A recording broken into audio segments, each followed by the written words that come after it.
Hasil survei Litbang Kompas yang dibiayai Harian Kompas pada 27 Juli hingga 7 Agustus 2023 menunjukkan terdapat 3 tokoh dengan elektabilitas tertinggi sebagai bacawa pres dengan angka yang tidak terpaut jauh. Ketiganya adalah Gubernur Jawa Barat Ridwan Kamil, Menteri Pariwisata dan Ekonomi Kreatif Sandiaga Uno, serta Menteri BUMN Erick Thohir. Bagaimana upaya partai politik yang mendukung tokoh-tokoh itu untuk dipilih mendampingi capres yang sudah ada? Kami membahasnya bersama Wakil Ketua Umum PAN Viva Yoga Mauladi, kemudian ada Wakil Ketua Umum Partai Golkar Ahmad Doli Kurnia, serta Ketua DPP P3 Ahmad Baidowi. Selamat malam Bapak-Bapak. Malam. Assalamualaikum warahmatullahi wabarakatuh. Waalaikumsalam warahmatullahi wabarakatuh. Saya ke Bung Doli dulu, karena Ridwan Kamil ini adalah kader Golkar dari hasil Litbang Kompas. Tapi kan sejauh ini hasil terakhir Golkar ini masih mengajukan Pak Erlangga namanya. Bagaimana Golkar menyikapi hasil survei ini? Ya tentu saya kira kita berterima kasih juga ada kader Golkar yang kemudian masuk dalam deretan nama-nama yang disurvei tertinggi untuk calon wakil presiden. Tetapi kami sampai saat ini Partai Golkar itu belum merubah keputusan soal siapa yang akan kita calonkan sebagai cawapres atau cawapres. Ini berdasarkan putusan musyawarah nasional, kemudian di Rapimnas dan Rakernas.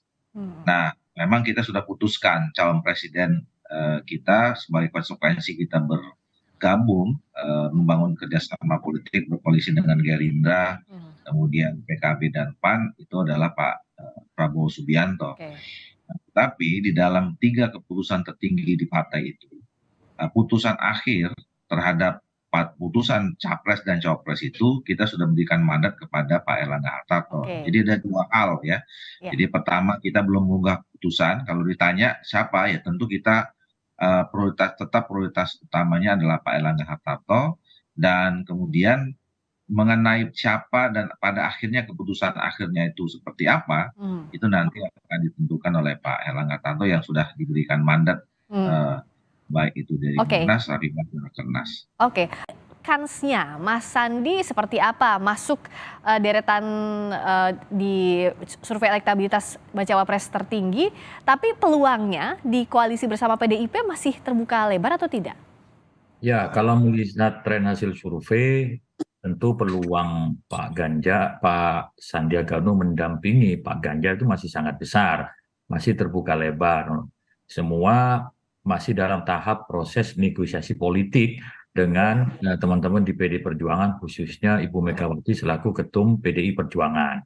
Tentu hasil survei yang dirilis oleh Kompas ini yang menempatkan Pak Sandi secara konsisten di urutan 2 besar popularitas ataupun elektabilitas calon wakil presiden tentu membanggakan kami, meskipun beliau hari ini terpotret di urutan kedua, turun dari sebelumnya, tetapi itu masih pada kisaran angka yang sangat tipis antara 8,4 dengan 8,2, itu kan masih dalam rentang margin error. Tentu ini menjadi modal yang selalu kami sampaikan, kekuatan-kekuatan dari Pak Sandi untuk menopang, mendongkrak keterpilihan Pak Ganjar Pranowo pada Pilpres 2024 mendatang. Yang mana setidaknya kehadiran Bang Sandi itu bisa menutup ruang-ruang kosong yang selama ini Mas Ganjar dianggap lemah. Di antaranya pemilih di Jawa Barat, meskipun bukan gubernur di Jawa Barat, tetapi elektabilitas Pak Sandi di Jawa Barat masih cukup bagus, dan juga tentunya di luar Pulau Jawa.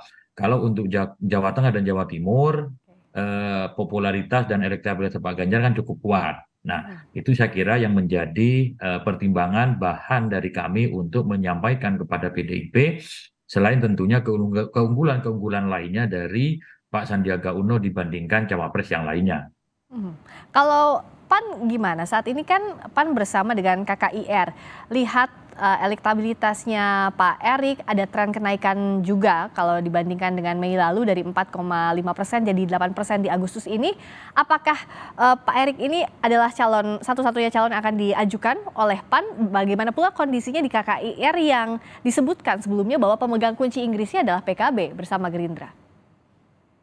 Pilpres 2024 ini sepertinya berbeda cara menghitungnya dengan Pilpres sebelumnya, Pilpres KA. Kenapa?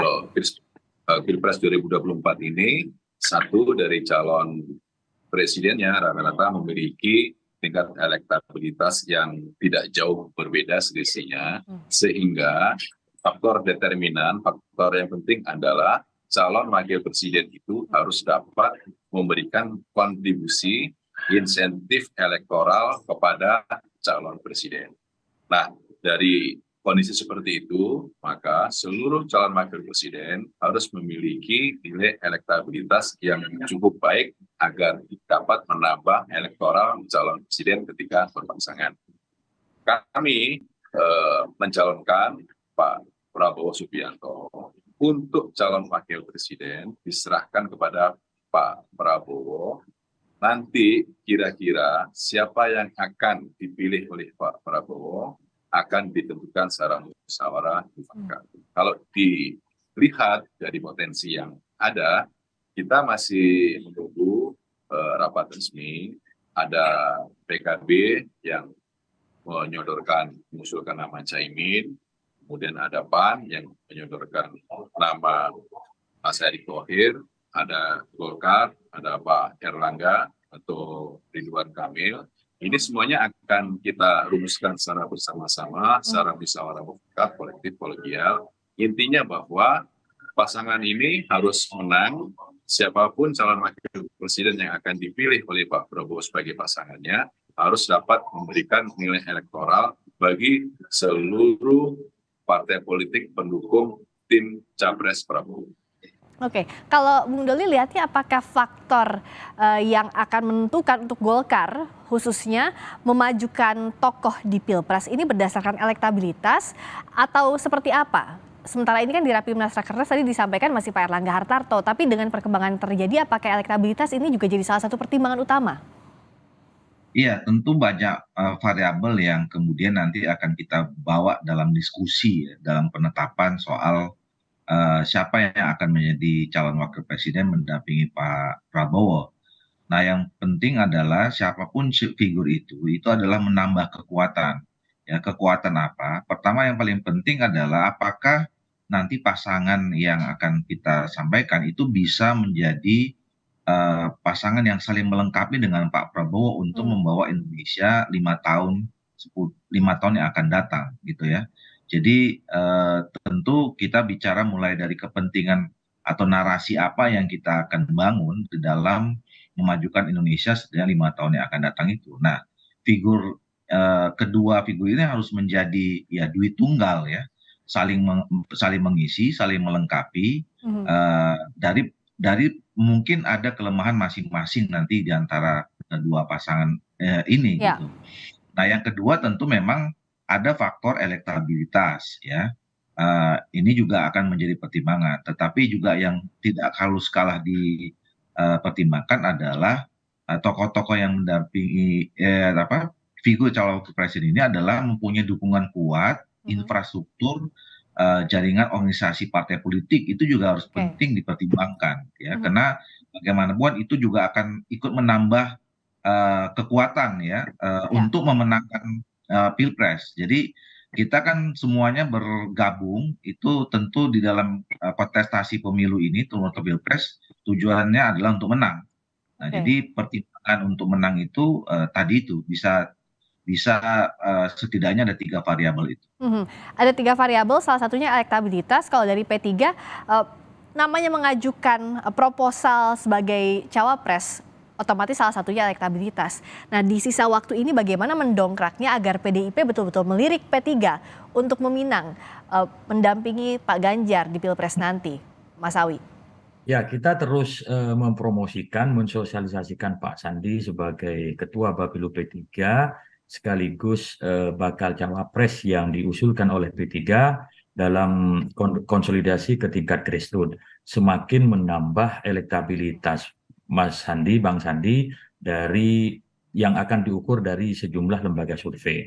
Selain itu, dalam simulasi di sejumlah lembaga survei itu menunjukkan kalau pasangan Ganjar Sandi itu dalam posisi teratas dibandingkan dengan calon-calon yang lain. Ini menunjukkan bahwa kehadiran Bang Sandi itu mampu mendongkrak elektabilitas dari Pak Ganjar. Tapi sekali lagi itu merupakan tawaran ataupun proposal dari kami yang sudah menyatakan bekerja sama secara politik dengan PDI Perjuangan. Apakah nanti akan berhasil? Tentu masih membutuhkan proses yang cukup panjang. Saya kira kita punya waktu selama 2 bulan untuk meyakinkan PDI Perjuangan untuk menerima usulan dari kami menduetkan Pak Ganjar dengan Pak Sandiaga Uno. Karena kepentingan kami selain menang di Pilpres, yang tak kalah penting adalah bagaimana mendongkrak perolehan kursi P3 pada pemilu 2024 yang akan datang. Supaya kita bisa ada di parlemen lagi dan bisa bertemu lagi dengan Bang Doli dan juga Mas Bah itu. Bisa diskusi lagi di Senayan gitu. Bisa reuni lagi di Senayan. Kalau Mas Viva, dari PAN seperti apa? Kalau di KKIR kan tantangannya lebih banyak partai politik di dalamnya, partai-partai besar. PKB sudah lebih awal, ada juga partainya Bang Doli, Golkar. Bagaimana PAN ini berfokus untuk meningkatkan elektabilitas Pak Erick yang jadi calon wakil presiden dari PAN yang diusulkan oleh PAN? Ya, Mas Erick Thohir itu bukan orang lain. Mas Erick Thohir sudah identik dengan Partai Amanat Nasional, beragam cara kreasi dan inovasi untuk meningkatkan popularitas dan elektabilitas setiap calon presiden atau setiap calon wakil presiden sudah banyak ditempuh. Intinya nilai elektabilitas Mas Erick saya rasa akan ada tren kenaikan dan ini akan berpengaruh secara signifikan dalam beberapa bulan ke depan dan akan bisa menambah nilai elektoral seandainya itu menjadi kesepakatan dari koalisi untuk menjadikan Mas Erick Thohir sebagai calon wakil presiden. Tapi semuanya dikembalikan pada komunikasi dengan calon presiden dan hasil musyawarah mufakat kolektif kolegial dengan seluruh anggota koalisi. PAN tidak bisa memutuskan sendirian, harus juga mendengar dan memahami kepentingan dan aspirasi dari anggota partai yang itulah indahnya di koalisi tim Capres Prabowo yang lebih mengedepankan pada nilai solidaritas, persaudaraan, persahabatan. Intinya kita akan fokus untuk menang pemilu presiden 2024. Kesalahan-kesalahan pada pemilu presiden sebelumnya menjadi evaluasi yang sangat berat buat kita untuk diperbaiki dan kemudian akan kita bikin sebuah gerakan baru yang lebih mementingkan pada proses elektoral yang lebih moralis, yang lebih intelektual. Dan setidaknya mengajukan nama bakal cawapres ini jadi PR untuk Golkar, P3, PAN untuk menaikkan posisi tawar di Pilpres nanti di koalisi masing-masing. Terima kasih atas diskusinya malam hari ini. Terima kasih Bung Doli, terima kasih Mas Awi, terima kasih juga Mas Viva Yoga. Sampai jumpa lagi, selamat malam.